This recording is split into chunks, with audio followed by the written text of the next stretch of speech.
નમસ્કાર વિદ્યાર્થી મિત્રો, ધોરણ 9 વિષય સામાજિક વિજ્ઞાન પ્રકરણ 17 વિશે ચર્ચા કરી રહ્યા છીએ. આપણે પ્રકરણ 17 માંથી કુદરતી વનસ્પતિ કોને કહે છે? તો કે જે માનવીની મદદ વગર આપોઆપ ઉગી નીકળે, આપમેળે ઉગી નીકળે તેને કુદરતી વનસ્પતિ કહેવામાં આવે છે. સાથે સાથે જંગલોમાં જે વિવિધતાના લીધે એ કઈ વિવિધતાના પરિબળો કામ કરે છે?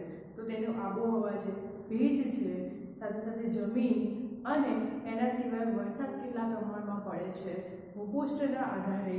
તો આ ઘણી બધી એવી સૂર્યપ્રકાશને પરિબળો, આવી બધી પરિસ્થિતિ છે કે જેના લીધે આપણી જે ભારતની અને વિશ્વની ઘણી બધી વનસ્પતિઓમાં વિવિધતા છે એ જોવા મળે છે. એટલે ભારતની જે વનસ્પતિ છે એ ખૂબ જ વૈવિધ્ય ધરાવે છે અને અલગ અલગ ઔષધીય ગુણો પણ ધરાવે છે. આવી ઘણી બધી એવી જે પેદાશો છે કે વનસ્પતિઓ છે જે ઔષધિ તરીકે 2000 જેટલી વનસ્પતિઓનો ઔષધીય તરીકે ઉપયોગ કરવામાં આવે છે. 15000 જેટલી તો ફૂલ છોડવાની જાત જે છે એ જ જોવા મળે છે. 5000 જેટલા વૃક્ષો છે એ વૃક્ષો અને જે વેપારિક દ્રષ્ટિએ મહત્વના છે એવા વૃક્ષો પણ ભારત દેશમાં છે એ જોવા મળે છે. આવી ઘણી બધી ચર્ચાઓ છે જે આપણે કરી ગયા. હવે આપણે આગળ વધતા જોઈશું કે આ જે વનસ્પતિ છે એ વનસ્પતિ એ શા માટે આ જંગલોની પેદાશ તરીકે એની ઉપયોગિતા છે અને એ જંગલોની પેદાશ એટલે શું? તો ખાસ કરીને આપણે જોઈએ તો જંગલોમાંથી જે પણ વૃક્ષો આપણને મળે છે એનો ઉપયોગિતા શું? તો પ્રથમ મનમાં વિચાર આવે કે એ જે ફર્નિચર બનાવવા માટે, એ ફર્નિચર માટે સાગ અને સાલના લાકડાનો ઉપયોગ કરવામાં આવે છે ખાસ કરીને, કારણ કે એ મજબૂત અને ટકાઉ હોય છે અને એમાં કોઈ જીવાત કે જંતુ કે ઉધઈ જેવી વસ્તુ પડતી નથી. હવે તો એ સમયે લાકડું છે તો આવા લાકડા ઘણા બધા મોંઘા છે અને જે ફર્નિચરમાં ટકાઉ રીતે આમ બહુ મોટા પ્રમાણમાં એનો ઉપયોગ કરવામાં આવે છે. એટલે ફર્નિચર બનાવવા માટે સુંદરવન છે એ સુંદરવનના જંગલોમાંથી સુંદરી વૃક્ષ છે ત્યાં ઉગી નીકળે છે અને આ સુંદરી વૃક્ષના લાકડામાંથી હોડી બનાવવામાં આવે છે. એટલે કે સુંદરી વૃક્ષના લાકડામાંથી હોડી બનાવવા માટે હિમાલયના ઠંડા પ્રદેશોમાં છે એમાં ચીડ અને દેવદાર થાય છે. તો ચીડ અને દેવદારના જે વૃક્ષો છે એના લાકડામાંથી રમતગમતના સાધનો અને જે દવા છે, ચા છે, એના પેકિંગની પેટીઓ એટલે કે ખોખાઓ એ બનાવવામાં આવે છે, કારણ કે એ મજબૂત પણ હોય છે અને વજનમાં હલકા હોય છે.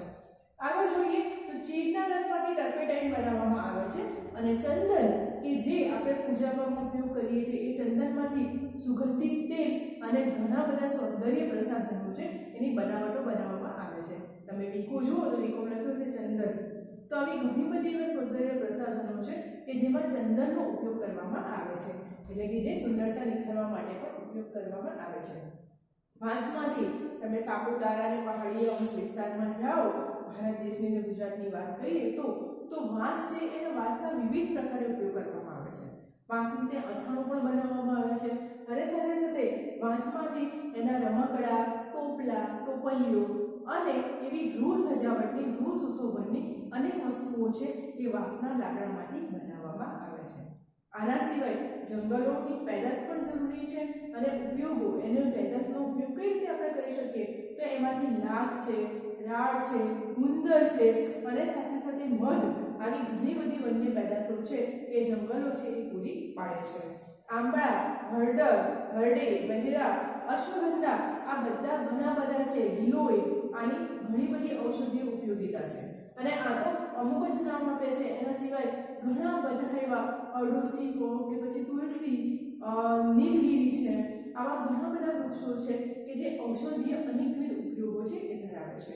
અહીંયા કેટલાક છે એ લીમડો, સર્પગંધા છે. તો સર્પગંધા જે લોહીના ઊંચા દબાણ અને તેના રોગની સારવાર માટે, લોહીના દબાણ એટલે ઘણાને હાઈ બીપીની તકલીફ રહેતી હોય તો એ હાઈ બીપીમાં સર્પગંધાનો ઉપયોગ કરવામાં આવે છે. લીમડું, જે લીમડો છે એ કડવો હોય અને એ લીમડો છે એ જીવાણુ પ્રતિરોધક તરીકે, જ્યારે પણ કોઈ ખેતરમાં આપણે વનસ્પતિ ઉગાડીએ, કોઈ શાકભાજી કે ફળફળાદી ઉગાડીએ અને કોઈ ફૂલ છોડવા છે તો એમાં જીવજંતુઓને કીટકો ના પડે એના માટે લીમડાના પાનને સૂકવી અને પછી એ લીમડાનો ભૂકો કરી અથવા એને દળીને એ જે ક્યારાઓ હોય અથવા તો ફૂલ છોડવાની આસપાસ નાખવામાં આવે કે જેથી કરીને લીમડાની કડવાશ હોય એ કડવાશના લીધે કીટકો કે જીવજંતુઓ છે એ વનસ્પતિમાં ના પડે.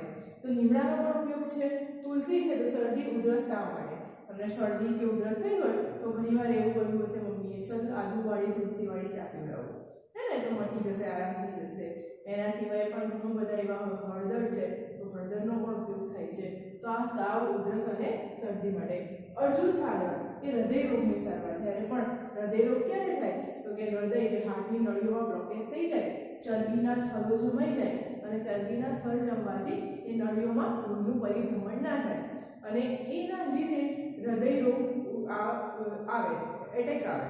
તો આ સમયે હૃદય રોગની સારવાર માટે છે એ અર્જુન સાગરની વનસ્પતિ ઉપયોગી છે. બીજીની વાત કરીએ તો વાત અને કફ દોષો છે એ દૂર કરવા માટે ગળો, મધુપ્રમેહ, તાવ અને સાંધાના દુખાવા. ગળો તો ખૂબ વિવિધ પ્રમાણમાં એનો ઉપયોગ કરવામાં આવે છે અને હાલ જે લોકો છે એમાં જાગૃતતા પણ ઘણી બધી આવી છે.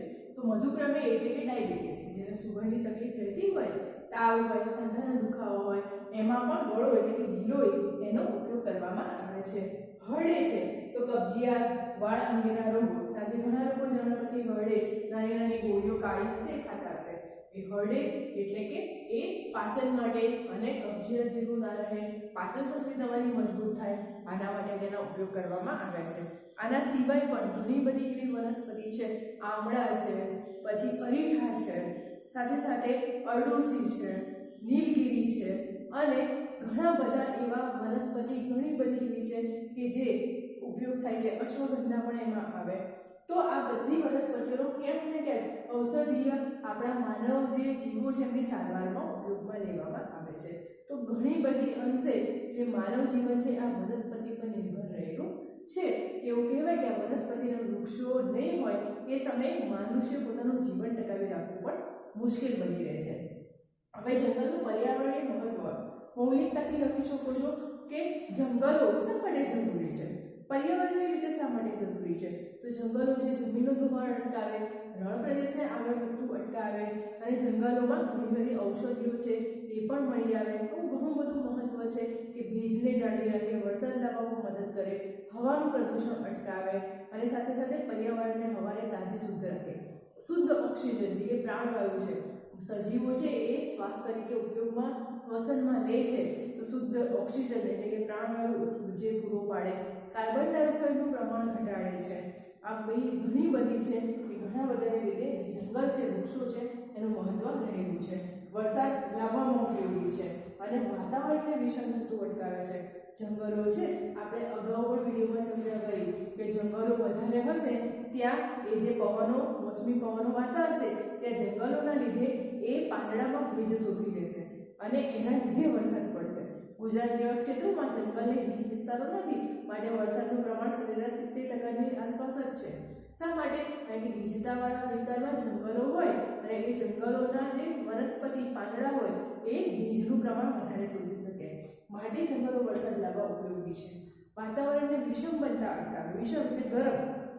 તો વૃક્ષો છે એ કાર્બન ડાયોક્સાઇડ છે એ પ્રકાશ સંશ્લેષણની ક્રિયા દરમિયાન જે હવામાં છે એ કાર્બન ડાયોક્સાઇડ મુક્ત કરે છે અને ઓક્સિજન મુક્ત કરે છે અને કાર્બન ડાયોક્સાઇડ છે એ પોતે ઉપયોગ કરે છે. તો આના લીધે પ્રાણવાયુ છે એ ઓક્સિજન છે એ બહાર કાઢે એટલે વાતાવરણ છે એને ઠંડુ રાખે અને કાર્બન ડાયોક્સાઇડ છે એ કાર્બન ડાયોક્સાઇડને શોષી લે એટલે જે વાતાવરણમાંથી ગરમી થતી અટકાવે. તો તમે ઘણીવાર સિટી એરિયામાં જાઓ, જે ભીડભાડ અને ટ્રાફિકવાળો વિસ્તાર હશે ત્યાં ગરમી વધારે લાગશે, પણ એની જગ્યાએ કોઈ ઠંડા એવા શાંત જ્યાં વનસ્પતિ હોય કે ખેતરો હોય કે જંગલ જેવી ઝાડીઓમાં તમે જાઓ તો એ જ સમયે એનું ત્યાંનું વાતાવરણ અને પેલા ટ્રાફિકવાળા વાતાવરણમાં ઘણો તફાવત હશે. એ જંગલી ઝાડીઓવાળું વાતાવરણ હશે એ ઠંડુ હશે જે ટ્રાફિકવાળા એરિયાના પ્રમાણમાં. તો વાતાવરણને વિષમ થતું અટકાવે, ઓક્સિજન પૂરો પાડે છે અને સાથે સાથે જંગલનું ફૂડ નિયંત્રણ કરે છે. ઓક્સિજન છે પ્રકાશ સંશ્લેષણની ક્રિયા કરે છે, માટે હવામાં છે ઓક્સિજન મુક્ત કરે છે અને બહાર વાતાવરણનો કાર્બન ડાયોક્સાઇડ છે એ પોતે ઉપયોગ કરે છે. એટલે ઓક્સિજન પ્રાણવાયુ પૂરો પાડે છે. પૂરમાં નિયંત્રણ, જમીનનું ધોવાણ પણ અટકાવે. પૂર આવતું હોય ત્યારે જંગલો હોય એ જંગલોના મજબૂત થડને મૂળિયા હોય એ જમીન સાથે મજબૂત રીતે જકડી રાખેલા, ચોંટી રહેલા હોય એટલે પૂર છે એ એના વેગથી આવે એટલે એને ટકરાઈને પાછું વળે. ટૂંકમાં જે સીધો સપાટ રસ્તો હોય તો બહુ ઝડપથી ગાડીઓ પસાર થાય છે, પણ એની જગ્યાએ જ્યાં ત્યાં થોડે અંતરે બમ્પ કરેલા હોય તો એના લીધે શું થાય છે કે વાહનોની ગતિ અવરોધાય. આ જ વસ્તુ વૃક્ષો કરે છે કે વૃક્ષો હોય ત્યાં એ પૂરની અને પાણીની પરિસ્થિતિ હોય એનો વેગ હોય એને કાપી નાખે, એટલે વેગ અટકાવી દે ત્યાં અને પૂરને નિયંત્રણ લાવવા માટે ઉપયોગી છે. હવાનું પ્રદૂષણ ઘટાડે, હવા શુદ્ધ કરે.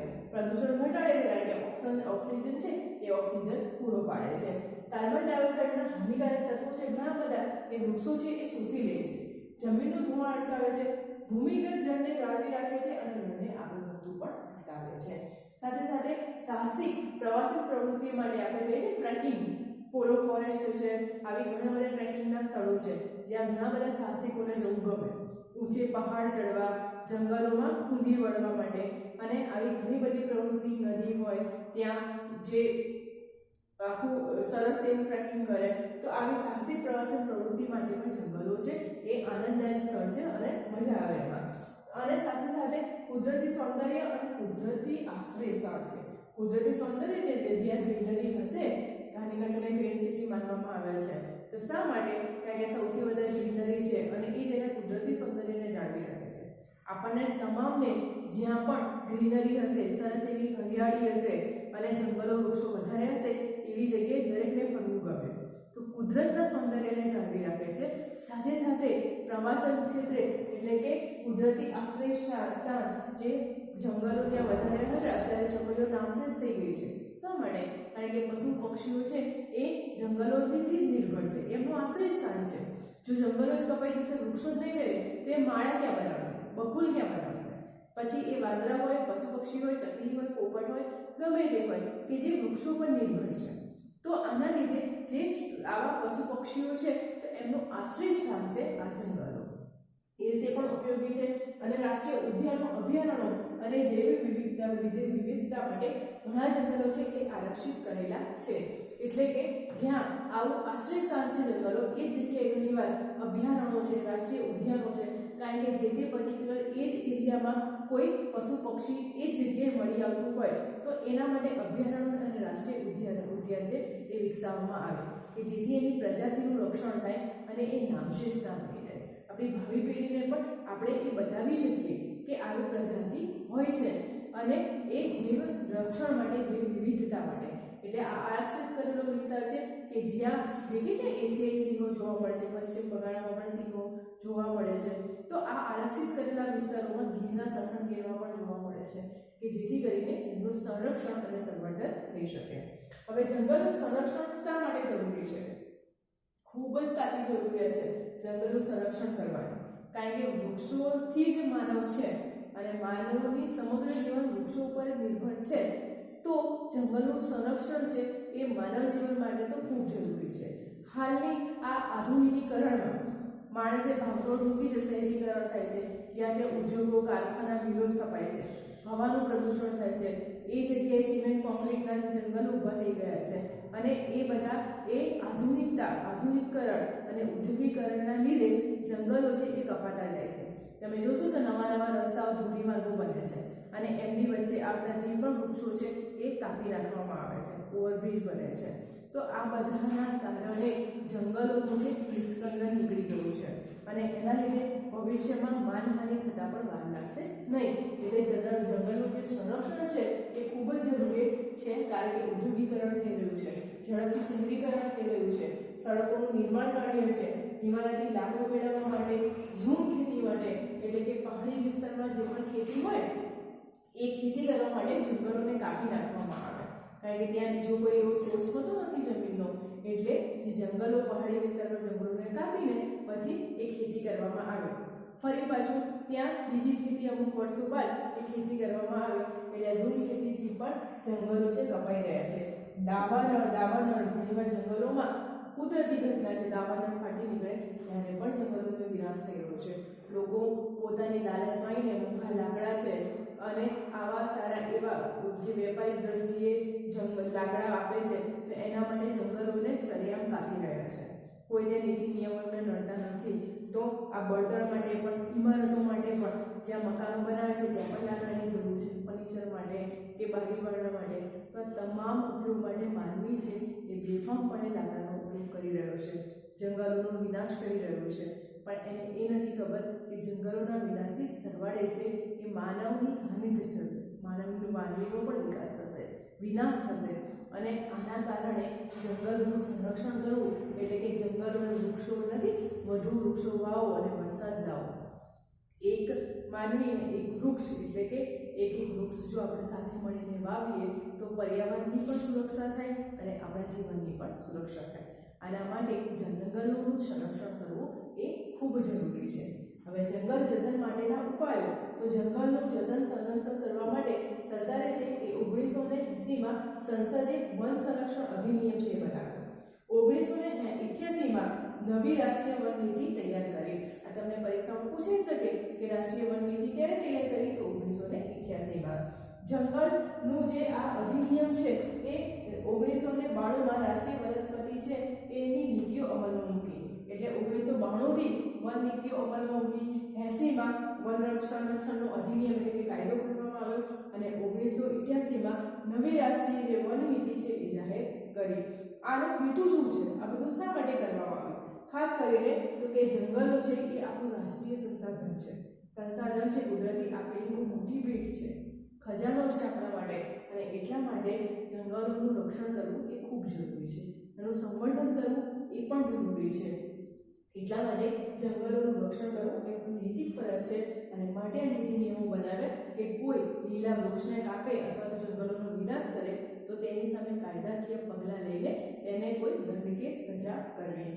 વૃક્ષનું છેદન અટકાવવું અને જો કોઈ કરે તો એની ગેરકાયદેસર કામ પ્રવૃત્તિ કરીને એની ધરપકડ કરવી કે જેથી બીજા પણ આવી જે ખોટી પ્રવૃત્તિ છે અને વિનાશ કરી રહ્યા છે એ પ્રવૃત્તિ કરતા અટકે.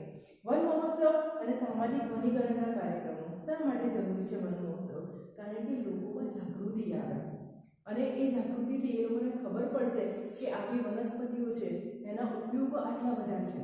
તો એના કારણે લોકોમાં જાગૃતિ આવે તેવા કાર્યક્રમો પણ યોજવા જોઈએ. પર્યાવરણ શિક્ષણને શાળાકીય અભ્યાસક્રમોમાં પણ દાખલ કરવા જોઈએ. બાળકોને જે ભવિષ્યના નાગરિક છે દેશના, એમને સમજ પડવી જોઈએ કે આપણા જીવનમાં જંગલોનું, વૃક્ષોનું શું મહત્વ છે. એ હોવાથી આપણા જીવન ઉપર શું અસર પડશે અને એ ન હોવાથી આપણા જીવન ઉપર શું અસર પડશે. એટલે શાળાકીય અભ્યાસક્રમોમાં પણ આ જે જંગલનું સંરક્ષણ છે આવા એક ટોપિક જે હાલ તમે ભણી રહ્યા છો એ થકી તમને સમજૂતી આપવી જોઈએ કે આપણા જીવનમાં વૃક્ષોનું મહત્વ કેટલું છે અને એને જાળવણી અને એનું સંવર્ધન કરવું એ પણ આપણી નૈતિક ફરજ છે. એટલે શાળાકીય પ્રવૃત્તિમાં પણ એને ઇન્ક્લુડ કરવું.